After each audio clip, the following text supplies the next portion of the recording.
Hello बच्चों, आज हम रिमझिम पुस्तिका से पाठ 11 पतंग कविता को पढ़ेंगे। आप सबने पतंग देखी है ना? पतंग उड़ाने में बड़ा मज़ा आता है। आइए पतंग कविता को पढ़ें। पाठ 11 पतंग। सर सर सर सर उड़ी पतंग, फर फर फर फर उड़ी पतंग। इसको काटा उसको काटा, खूब लगाया सैर सपाटा। अब लड़ने में जुटी पतंग, अरे कट गई लुटी पतंग। सर सर सर सर उड़ी पतंग, फर फर फर फर उड़ी पतंग। आइए बच्चों, कविता के अर्थ को समझें। सर सर सर सर उड़ी पतंग, फर फर फर फर उड़ी पतंग। इसको काटा उसको काटा, खूब लगाया सैर सपाटा। अर्थात आकाश में सरसर फरफर करती पतंग उड़ रही है। सभी पतंगे एक दूसरे को काटती हुई आकाश में खूब सैर सपाटा करती हैं। अब लड़ने में जुटी पतंग, अरे कट गई लुटी पतंग। सरसर सरसर उड़ी पतंग, फर फर फर फर उड़ी पतंग।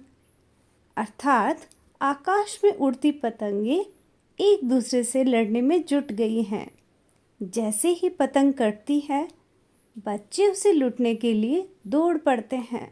फिर आकाश में सरसर सरसर फरफर फरफर करती पतंग उड़ती फिरती है।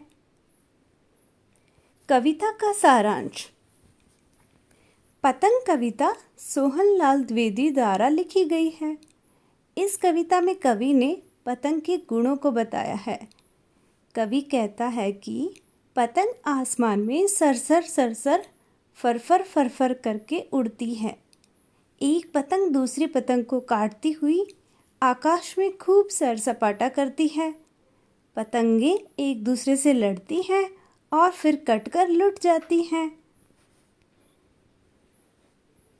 आइए बच्चों, पुस्तिका में दिया अभ्यास कार्य करें। पतंग का चित्र बनाओ। बच्चों, दिए गए खाली स्थान में पतंग का चित्र बनाइए। अब कविता बनाइए। सरसर सरसर उड़ी पतंग, घंटी बोली टन टन टन।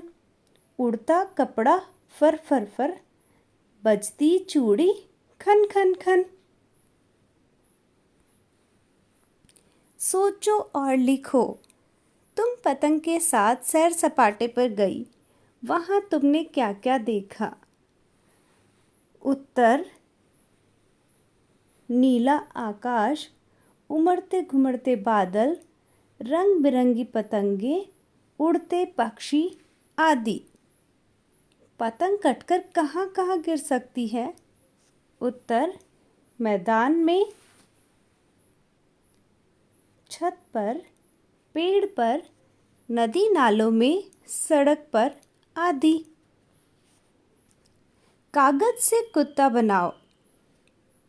बच्चों, एक चौकोर आकार का कागज लीजिए और फिर उसको ऊपर से नीचे की ओर मोड़िए। इस कागज के दोनों कोनों को मोड़ते हुए एक आकार बनाइए और फिर बीच में दो काली आंखें बनाइए। बीच में लाल रंग से नाक और फिर उसका मुंह बनाइए। आपकी गतिविधि बन गई। धन्यवाद। आपका दिन मंगलमय हो।